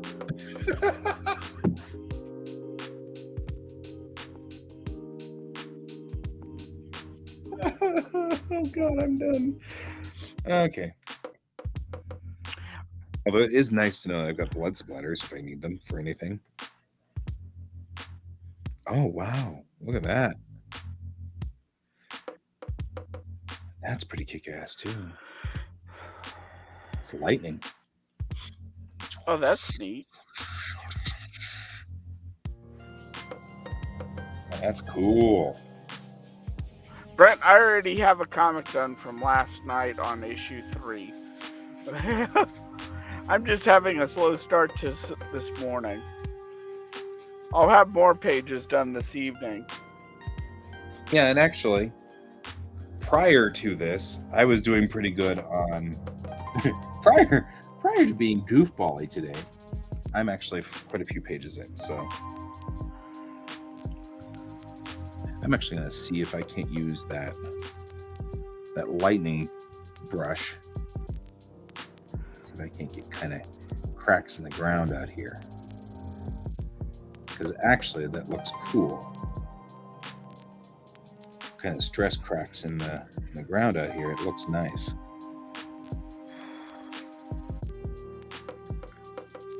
Right, like so.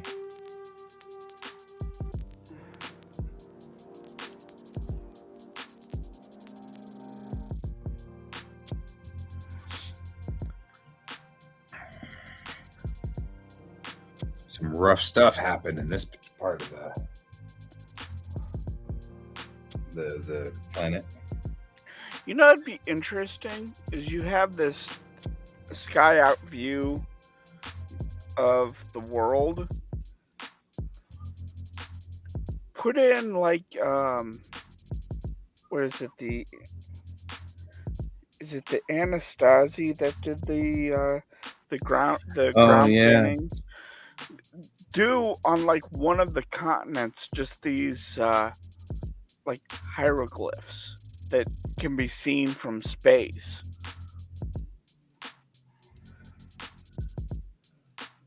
Yep, that's not a bad idea. Because that would tell a story about the planet without needing. And then there was this race, and they made this. You know, you can tell backstory without telling back. I like that cloud brush you're using.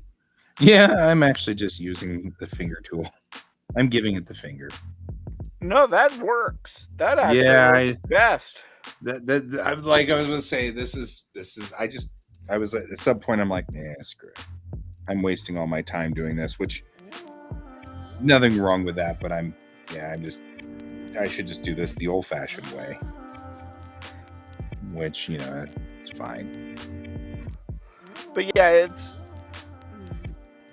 that's one of the things I've been thinking about lately was storytelling without words. Talking about a character's backstory without even having to tell the backstory, just through how they look. Right, like your character and all of her scars. Yeah. Which is exactly what you're talking about. Which, forgive me for not knowing her name, but I don't know your name, so I call that fair. Who are you again? Exactly.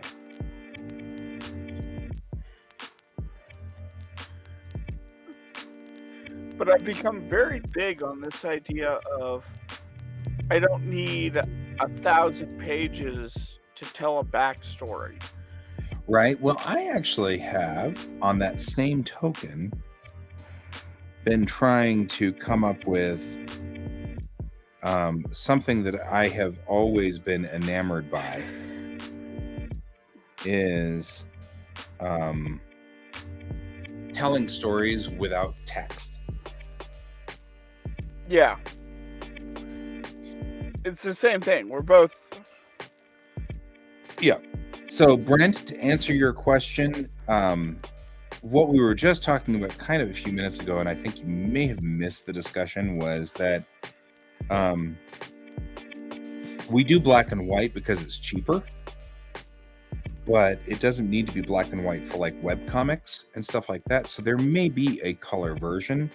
So it's probably wiser of me to do this in color and then drop it to black and white. And then that way later on, if we want to go back to a color version of it, I don't have to worry about it. I don't have to recolor it. I wouldn't have to kind of do the Photoshop coloring thing. Yeah, and mine's purely a stylistic choice. Yeah, well, because I'm imitating manga. So right. So am I. But I mean, on the same token, if you think about, like, for example, oh, come on. Many of the manga that we usually watch or read, the first 4 pages are often in color. Yeah. So even with that, and all of my uniforms have color codes, so I think I want to at least have a few pages every so often in color so that you know that the command uniforms are blue and that the specialist uniforms are blue green and then all of the non-line are blue purple, so you kind of get an idea of what the color codes mean. So I think I want to at least have 1 or 2 issues where we do that. So is it important to do it in color? Probably not as important as, but if I do it in color now, I don't have to do it in color later. Especially since, like I said, I may do the first 4 pages in color. Okay, disrupt the clouds as we come up over the land masses. Having way... Let's bring this down. So, but it's a good check on us to make sure that we're not in the weeds. Yeah. Because we all know we will weed if we are given half a chance. I think you want to rephrase that one, particularly given the state that we live in. No. I mean that just as weirdly as I could think of. So there we go. We'll kind of do this, give some Coriolis effect. In the clouds, kind of move along. I was like sitting here playing with different cloud patterns, see if there were different kinds of clouds I could use. And in the end, we settled with, nope, just lay down the normal white brush and just do the thing. Just do the work. Big storm system right out here. I don't know. There's something, like I said, there's something pleasant about doing this too. It not only makes me think of my world, what is going on in my world, but also it gives story to the world and it gives life to the world. Now, Moment has sort of a thing going for it. You know, it's a place.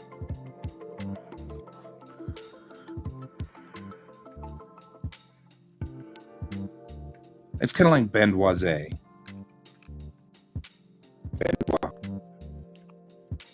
Which is that destroyed so long ago that the only thing that's left is its radio transmissions. That one's got, I mean, that just started as a, oh, you know what'd be cool is if there was this planet where everybody was wiped out, but, you know, and what we ended up with was the Bendoise, which is like the story part of Bellatrix Rising. It's actually really fascinating. You know, it's like, huh. And it was just me screwing around one night with the star maps and coming up with, you know, well, what would be the story of this place? Oh, you know what would be really neat? How far out would radio waves be going? Oh, hey, if they went out all the way here, we could have, wouldn't it be cool if we had a civilization that was wiped out before it made television? So all you've got is its music and them talking, and you don't even know what language they're speaking? And there was the Bendoise. You know? Which, by the way, after watching Strange New Worlds... Oh, you were going to say something. Go ahead, say something. No, go. I was watching Strange New Worlds, and we need to talk about, at some point in time, the Wyrn, which are a definite threat in Bellatrix, but we don't know about it really yet. We haven't talked a whole lot about it. And they introduced this race in Star Trek? No. They introduced the Gorn in Star Trek, Strange New Worlds. Or rather, reintroduced it. The Gorn actually were almost silly, and now they have made the Gorn into a terrifying, well-done race. And I'm like, well done. That was clever and cool. Well, because the only real time that we've ever really met the Gorn was when Captain Kirk fought one, and that was it. Right. And did the sort of Kirk Fu. So it was kind of funny. Now the Gorn are terrifying, and I love the way they did that. That was really cool and super clever, and I was very proud of them for that.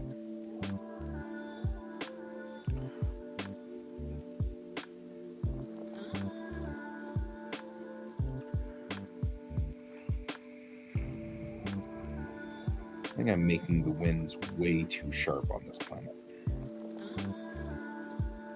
Way too much wind.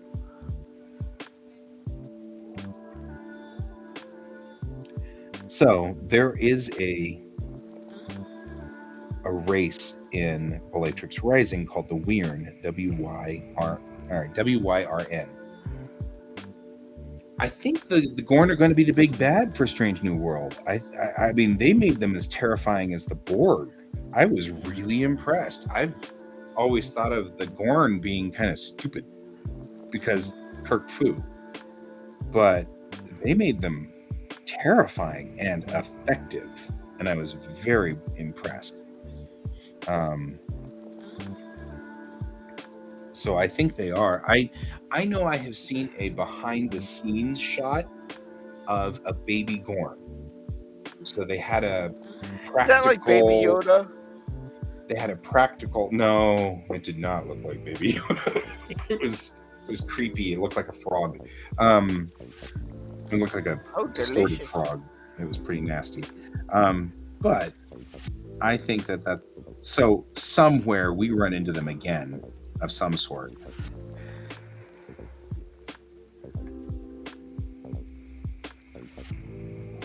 So anyway, in Bellatrix Rising we have the Wyrn. There once was, a very, very long time ago, a race of aliens, a galactic culture, which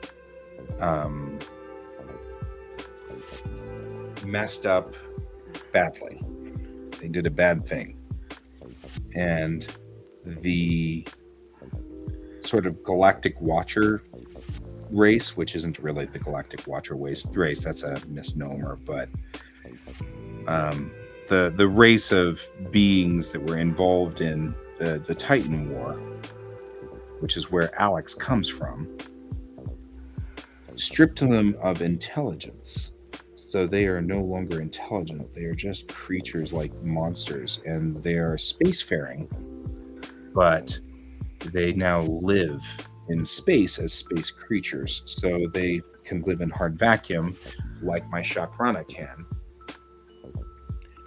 And they travel around just being terrifying creatures.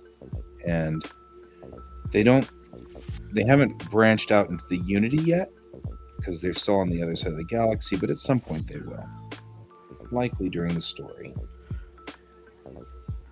But they are... So it's interesting because I had... they come from... I once wanted to make a card game that was similar to Magic in a lot of ways. And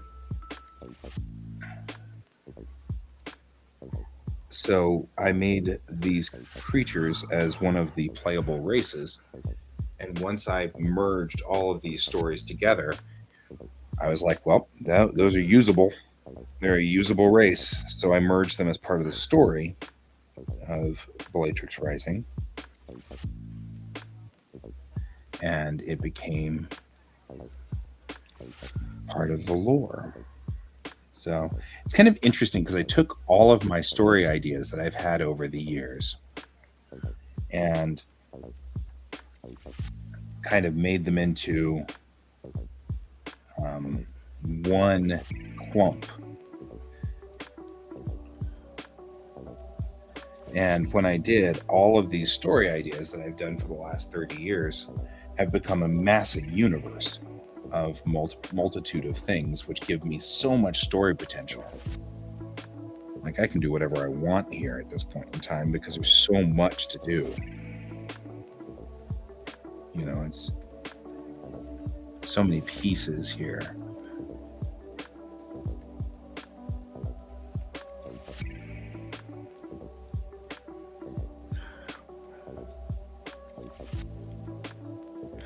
Yeah, I have something similar with the um, one of my worlds Mm-hmm.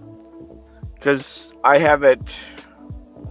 I have the world's history going almost 6,000 years from the start of the story on the world to Mm-hmm. uh, like the end of the world, how the world dies. Right.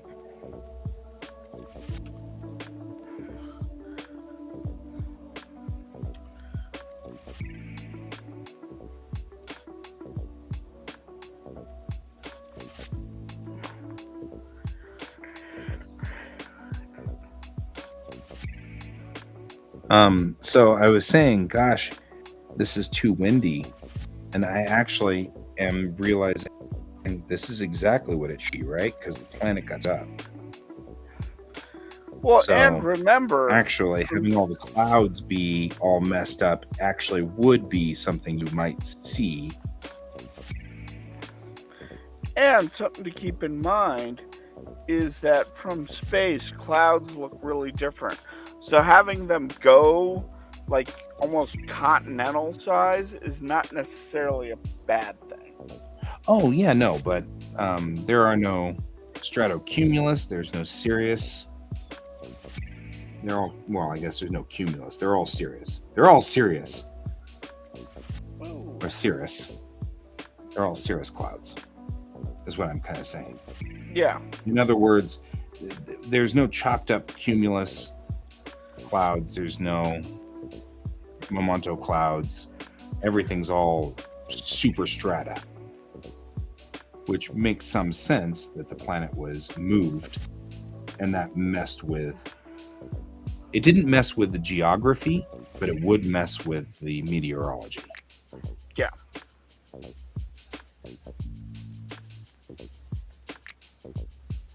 Aw, having fun. Oh, Mom, do I have to? But I'm having fun. Oh, well. Hopefully, I don't think I have much else planned today, so I may still just continue making mappy stuff as time goes on. Are you hydrated? What are you writing? Exactly. It's a poster in the background of a doctor's office. Oh, But that's one of the things, by the way, super props to you. One of the things I absolutely love about your work is the cute things in the background. You always put like adorable stuff in the background of your comics, and that makes it just so much fun. Because like well, I was noticing that the other day, like all the T-shirts all the characters are wearing always have something silly and fun on them, and it's a great joy to see all the little things you're putting in your backgrounds and stuff like that. I well, wanted you to because know it that makes because I don't know things. if you get that very often. Because it's. I think about if I go into a doctor's office, what am I going to see in there? I'm going to see eye charts and I'm going to see posters and I'm going to see things that the doctor doesn't necessarily care about, but is Yep. there for the patient or the person that's going in there. And like, people aren't going to wear blank shirts, they wear shirts that have something to them. Right? I mean, for me, it's easy. I'm doing a space saga, although there will be civilians. And when there are civilians, I need to remember to follow your lead and make sure that they say things in Tamarbeshi, because that'd be really funny. Well, but also on your starship, don't forget to have those posters. Like, Right? remember, even hardcore military posts still have posters and signs and things on there that You're not make it, wrong. that remind people, hey, are you enough? Are you hydrated? Um, Work stuff. Having just throwing in a poster in the background occasionally will help bring more life and more pop to what is essentially their home. Yeah, you're right. You're not wrong. Actually, it's not a bad idea. And in fact, I think I will implement some of that right away. Because if nothing else, there'd be the, at 0300 in the rec room, we're going to have, painting class. I mean, there's got to be stuff like that. I mean, it's a ship. You're stuck there for months on end. Yeah. There's all kinds of stupid stuff that people do when they're bored because you're in travel. In-space travel is a great example of that. Nothing happens, during in-space. It's so boring that I'm very rarely make stories that involve in-space because it's just them. They put the engines on and then they travel. Once they get out of the gravity fields of planets and stars, there's nothing. There's nothing to steer around. There's nothing to worry about. There's nothing. It's the middle of the ocean.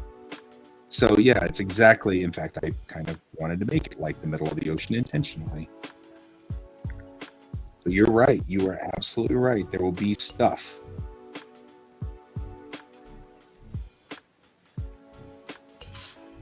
That looks kind of cool, actually.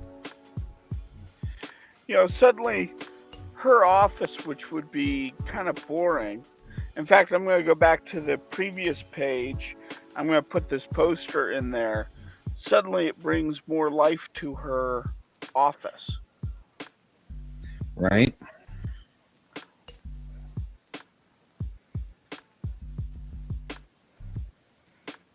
Not disagreeing. You are right. And it actually is, it's a valid point. It needs to be home. The QuaCk needs to start acting like home. This is not a bad thing at all. I'm glad you caught me before we got too far into the story on that one. I'm not limited to the Star Trek universe at all.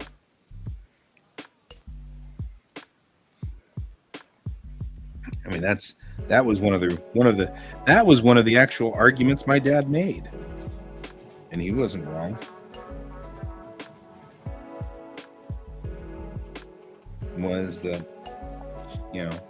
as long as I'm stuck in the Star Trek universe, I have to follow all the Star Trek rules. Now, I don't have to follow anybody's rules. And the Weirn can be hanging out there, and people can talk about the Weirn in hushed tones. And, nobody wants to run into the Weirn. And when people ask, well, gosh, you've got kind of a utopia. Why in the world do you need warships? And the answer is because the Commonwealth doesn't agree, and neither do the Weirn.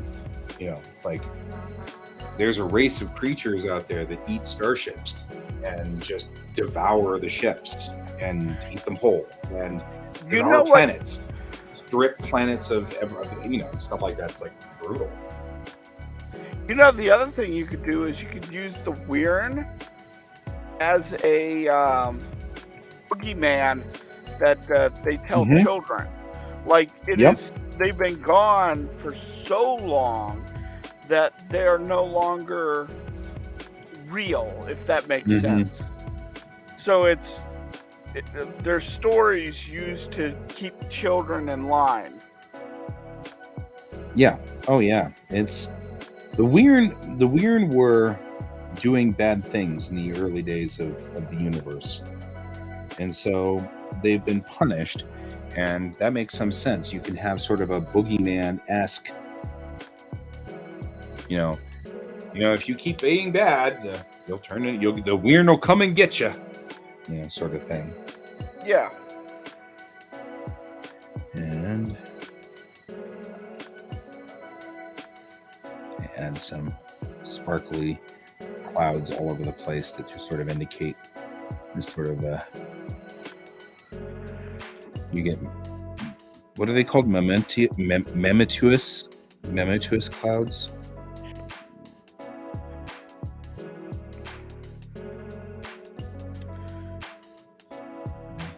Kind of do that. There we go. So you kind of particles of clouds. There. Yeah. Now, I'm going to get to the end of this comic, and the backgrounds are going to be like totally like super detailed and have all this little stuff to them. I'm going to look at the first couple of issues and go, God, what happened? Did you even try? right. Well, but you know, that was something my wife had said. She loves kind of watching people and how they grow. Yeah. That's one of the things she likes to watch, likes in her web comics, is that people grow and, you know, get better and stuff like that. She loves seeing that. But I have a feeling that because this has a set beginning, middle, and end. Like this isn't going to go on for perpetuity. Like that's the one thing that bothers me about web comics is a lot of them, they don't have a story. No exit strategy. Yeah, they don't have an exit strategy. And like we don't want to mess with that. Like Vaatu, I think initially had this wonderful story, and now he's up to like 3,000 or 4,000 pages, and it's like, dude, where are you at?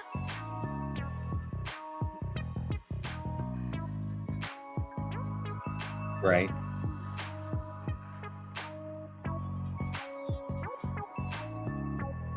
Nope, nope, nope, nope, nope, nope, nope, nope, Nope, nope, nope, nope. Nope, nope, nope, nope, nope. Nope, nope, nope. Wow, look at that. Oh, look at that polar cat. Oh, crap. Wow. Right? That looks like a world. Nope, nope, nope, nope, nope, nope. Okay, so that worked much better than I expected it to. One comment, guy. You don't have very much water on there. Nope. I mean, oceans-wise? Yeah. That's correct. Okay. Just making sure. Moment is not a water planet. Moment has some water, but not a lot. But yeah, that looks pretty kick-ass, actually.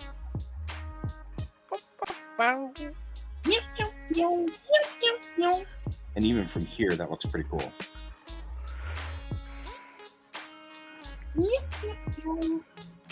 Okay, we're enjoying the music too much.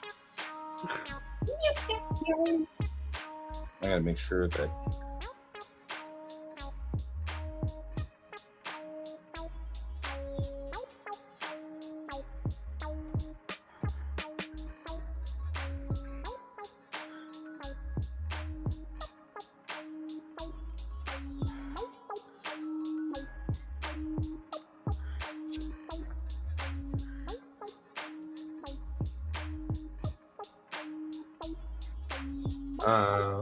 let me go make sure that the kiddo is up.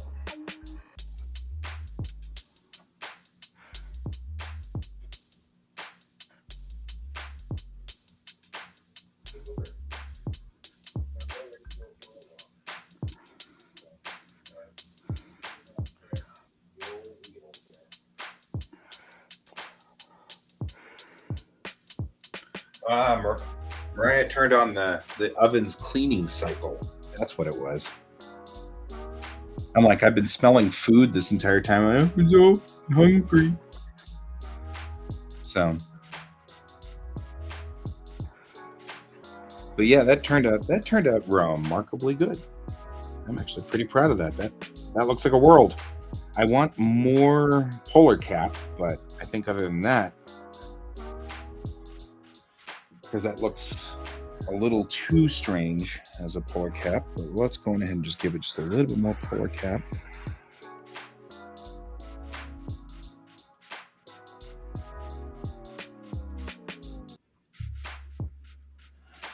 And also, with your ship, particularly if you have private cabins and private rooms, don't be afraid to personalize them to the person. Yeah. I actually was thinking about that one. So a lot of the source that I do on this is from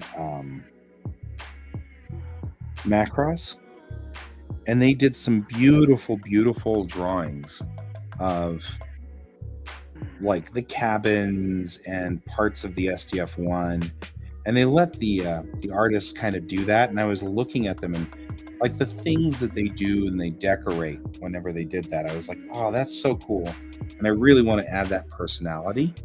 So I agree with you very much on that one. There we go. By the way, this pinch tool is amazing. I love it. Right. Well, I gotta get going. I will talk to you later. We'll see you tonight for the show. Yeah. See ya. See ya. I'll see you later, Brent. Bye-bye.